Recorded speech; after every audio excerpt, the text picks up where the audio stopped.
Assalamualaikum Sobat Football United. Langsung saja ada beberapa informasi seperti biasa. Oh ya, gue awali dulu ya. Semoga semuanya sehat-sehat selalu, sehat-sehat sekeluarga, dilindungi oleh Allah. Rezeki lancar semua. Tolong doakan gue juga supaya selalu dalam lindungan, rezekinya juga lancar, sehat-sehat selalu sekeluarga. Oke. Jadi, ada beberapa informasi ini dari berbagai sumber. Gue langsung mulai dari Jacobs Band dulu ya. Jadi Jacobs Band ini kan gue ingat nih, dia ini adalah yang pertama kali menginformasikan kalau ada gelandang rahasia, ya kan, gelandang yang tidak bermain di Premier League saat ini tapi memiliki pengalaman bermain di Premier League, tidak bermain di Inggris tapi bermain di Eropa. Akhirnya dia mengungkapkan ini, dan ini memang seperti gua perkirakan juga ya dari beberapa informasi yang gua dapatkan, yang gua dapatkan, bahwa nama itu adalah Wilfred Ndidi. Wilfred Ndidi ini adalah gelandang rahasia yang Manchester United eksplorasi nih ya, kemungkinan untuk ditransfer di bursa transfer Januari kemarin. Didi dikabarkan oleh Jacobs Band sebenarnya sangat terbuka untuk bergabung dengan Manchester United secara jangka pendek ya, artinya hanya setengah musim saja, dimulai di bulan Januari. Tapi setelah pembicaraan antara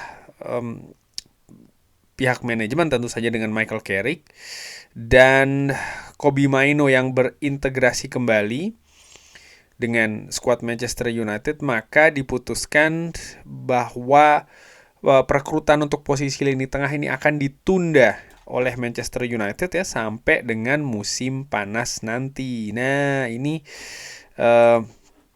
menarik bahwa Manchester United setelah sebelumnya sempat mengincar posisi penyerang kiri ya kan, Antoine Semenyo untuk didatangkan di bursa transfer Januari. Nama kedua ternyata yang didekati dengan sangat intensif yaitu adalah Wilfred Ndidi. Namun demikian, sambil mendekati, Manchester United ini juga terus melakukan asesmen, yang melakukan penilaian-penilaian terhadap skuadnya saat ini, apakah memang butuh penguatan atau belum gitu ya. Dan sekarang diputuskan dengan keadaan misalnya Kobbie Mainoo yang masuk kembali ke dalam skuad, bermain bagus menurut gue, sehingga dengan keadaan misalnya pemain-pemain yang tersedia ya di bursa transfer Januari ini, klub memutuskan untuk tidak melakukan pergerakan menunggu sampai dengan musim panas. Jadi ini sekaligus juga langkah kembali lagi fokus, ancang-ancangnya adalah untuk bergerak lebih besar di bursa transfer musim panas nanti. Gua akan ke Mirror, di mana mantan pemain belakang Manchester United, legenda Manchester United Jaap Stam, mengatakan bahwa dia memiliki pendapat yang kontroversial ini menurut gue ya. Untuk Manchester United ini melupakan tentang menunjuk Michael Carrick sebagai permanent manager dan memberikan pekerjaannya ini kepada De Zerbi. Anda tahu dia ini selalu bermain ke depan, dia selalu menyerang, dia mencetak banyak gol dan kadang-kadang kebobolan. Tapi Anda tahu itu sebagai seorang manajer, sorry ya. Tapi saya berpikir dia juga merupakan sosok manajer yang bagus. Saya pikir dia juga bagus dengan para pemain dan memberikan mereka kepercayaan diri, memberikan mereka perhatian ya, atensi yang mereka butuhkan. Jadi tidak hanya kepada 11 pemain utama, tapi juga pemain-pemain lain yang ada di skuad. Dan itu yang Anda butuhkan di klub saat ini. Jadi saya sangat senang kalau mereka tidak merekrut Michael Carrick dan klub mengambil Roberto De Zerbi. Ini menarik sih menurut gue. Tidak ada yang benar, tidak ada yang salah menurut gue ya. Mungkin dengan pendapat seperti ini maka ya akan bergerak ya kan. Mungkin tidak sepakat atau seperti apa. Carrick luar biasa di beberapa pertandingan yang dilalui di 3 pertandingan awal ini ya ketika gue bikin video ini. Tapi selalu gue katakan musim ini adalah musim ini gitu ya. Misalnya musim ini gagal pun juga bukan berarti musim depan akan gagal. Begitupun juga sebaliknya. Keberhasilan musim ini belum tentu menggambarkan keberhasilan musim depan. Kenapa? Dengan asumsi misalnya Manchester United berhasil mendapatkan tiket Eropa, tantangan musim depan akan semakin besar. Kompetisi yang diikuti akan lebih banyak lagi, pertandingan akan lebih banyak lagi, ekspektasi akan lebih tinggi lagi, dan ini tidak sama dengan yang terjadi di musim ini, ya kan? Akan ada pemain yang pergi, akan ada pemain yang datang, bagaimana mengintegrasikannya, pastinya akan ada situasi-situasi turun, bagaimana mengkondisikannya. Memang butuh sesuatu yang berbeda. Walaupun butuh sesuatu yang berbeda, belum tentu juga butuh nama yang berbeda. Ngerti kan maksud gue? Jadi masih harus diakses menurut gue, masih harus dianalisa. Kalau menurut gue untuk Michael Carrick misalnya ya dilihat bagaimana kinerja musim ini. Bukan hanya tentang hasil, tapi juga paket secara keseluruhan ya, bagaimana dia bekerja dengan squad, bagaimana dia bekerja dengan manajemen, bagaimana dia menghadapi media dan juga fans. Hal tersebut penting untuk dinilai. Dan kalau seandainya memang dari poin-poin tersebut di akhir musim nanti, ya tinggal diproyeksikan saja bagaimana dengan musim depan. Kerjasama dengan manajemen akan seperti apa kira-kira, hubungan dengan media dan fans akan seperti apa, dan tentu saja yang paling penting ya, salah satu yang paling penting adalah bagaimana hubungan juga dengan squad nih. Ini kan penting karena ya harus betul-betul secara keseluruhan, bukan hanya dinilai tentang taktik ya kan, performa saja ataupun hasil. Enggak, menurut gua tuh kurang komprehensif. Dan kurang komprehensif ini juga yang menurut gua sering dilakukan oleh manajemen Manchester United dalam membuat keputusan-keputusan terkait dengan manajer di musim-musim sebelumnya. Sering sekali hanya faktor atau mengutamakan faktor emosional, sering sekali mengutamakan atau mengedepankan faktor-faktor mungkin sesuatu yang sedang hype, sesuatu yang sedang banyak dibahas di media, di sosial media. Itu yang mendorong manajemen untuk lebih membuat keputusan. Gua anggapnya seperti itu ya. Gua bisa jadi salah, tapi itu yang gua lihat periode-periode sebelumnya. Dan untuk periode saat ini dan juga kedepannya, gua harap ya ada hal yang lebih detail lah, lebih teknis mungkin ya, terkait dengan sosok manajer Manchester United selanjutnya. Tapi Roberto De Zerbi ini juga bukan nama baru, ini juga nama yang menurut gue menarik ya. Dan kalau berkata terkait dengan nama yang pernah didekati oleh Manchester United ya, Roberto De Zerbi musim panas kemarin salah satu yang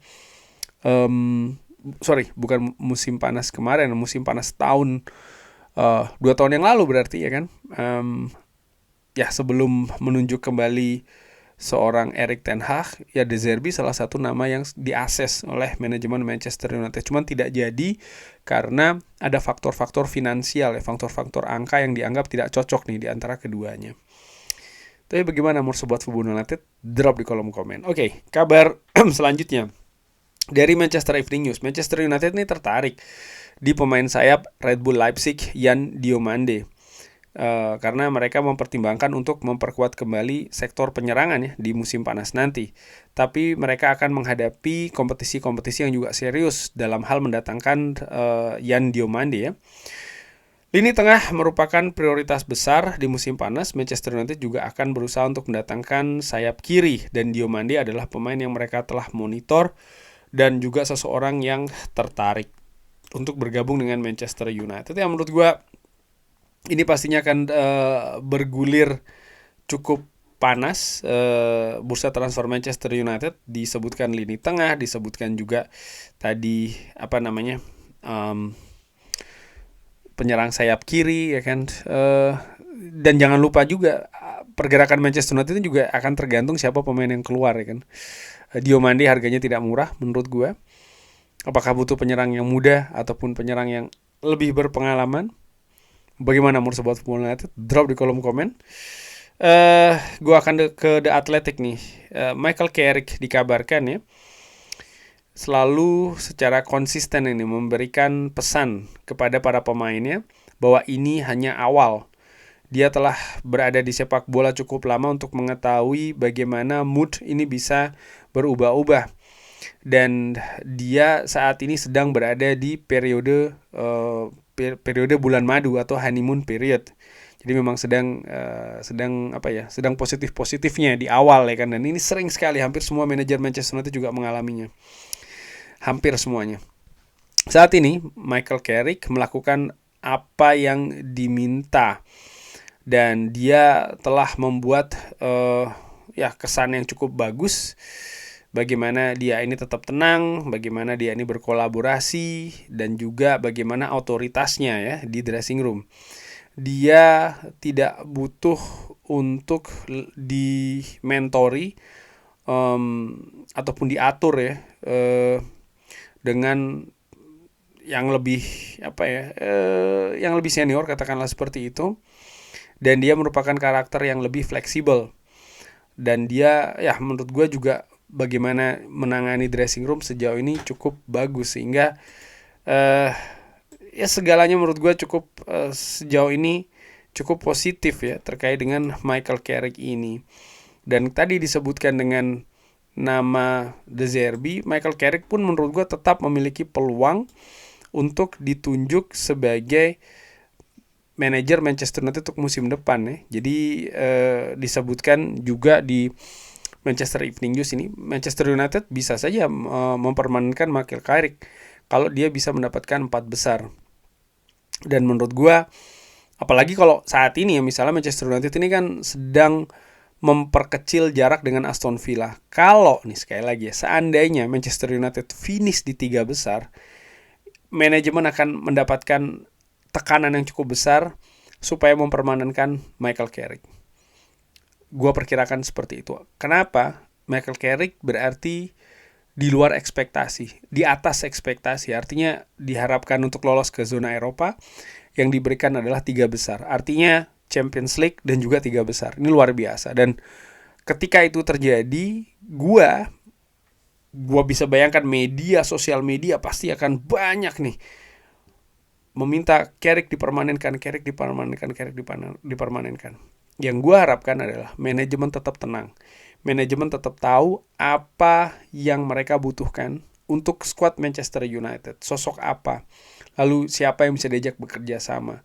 Kalau memang jawabannya adalah Michael Carrick, ya sudah, terus dengan Michael Carrick. Tapi kalau mereka, walaupun ada banyak sekali dalam tanda kutip tekanan nantinya, tapi kalau mereka ada menemui beberapa titik misalnya yang mereka rasa tidak atau seperti apa, ya putuskan dengan yang sesuai dengan mereka nilai dan mereka analisa. Itu sih harapan gue, seperti itu ya. Dan kabar terakhir, ini ada seorang pemain yang dihubungkan dengan Manchester United, yaitu adalah Sandro Tonali dari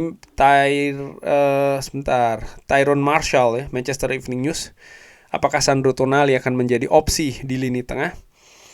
Ya, dikabarkan oleh jurnalis ini, dia belum mendengar ya kabar terkait dengan hal tersebut. Tapi situasi di sekitar Tonali ini berkembang sangat cepat di deadline day. Agennya ini sangat aktif, kurang lebih seperti itu. Bahkan ada kabar juga menghubungkan Tonali ini dengan Arsenal. Manchester United memiliki beberapa opsi pemain lini tengah ya. Tentu saja ada nama-nama Elliot Anderson, ada Morton dan juga Carlos Baleba.